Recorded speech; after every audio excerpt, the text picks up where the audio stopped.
what are we practicing, how are we practicing, and where are we practicing? Those are great questions when it comes to us truly improving in our golf games. You know, when we're thinking about improving our games, I mean, there's so many different ways that we can genuinely improve, and sometimes the typical concept of practicing is to go to a practice range somewhere and secure a couple of buckets of balls and commence to hitting those balls until they're gone. That type of practicing really amounts more to exercise than it does genuinely improving our golf games.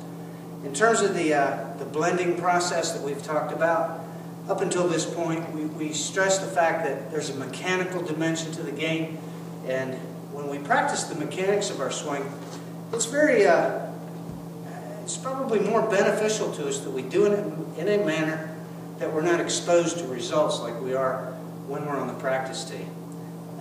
Our bodies and minds work pretty difficult to change the patterns that we have in terms of our current habits when it comes to our golf swings. Our golf swings it's basically a motor skill.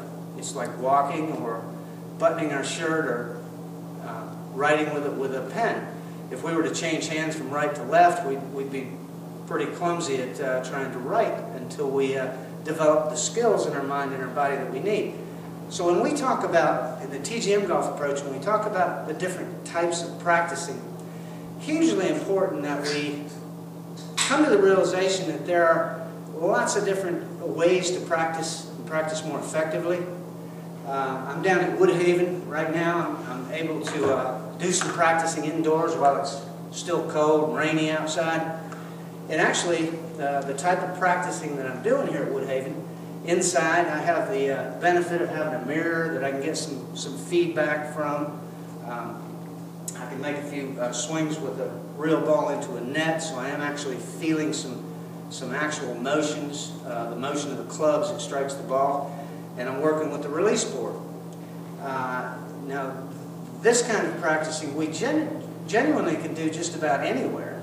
If we happen to be on the road, if we're on a business trip or a vacation and we're in a hotel room, there are ways that we can actually practice our games in those situations.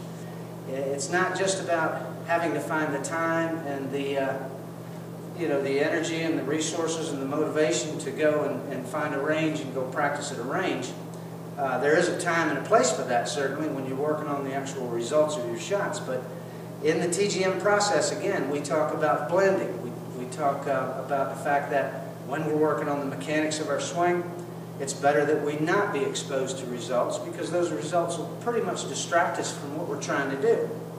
So again, when you think about practicing your game, improving your golf game, you have to get a little bit creative. Think about where it is you're going to be doing some practicing. Think a little differently about how you're going about that and where you'll be doing it. So we continuously refer to these things inside the website, and we'd love for you to have a look at what we have to say in that regard. Okay? Thank you again, and good luck with that golf game. Thank you.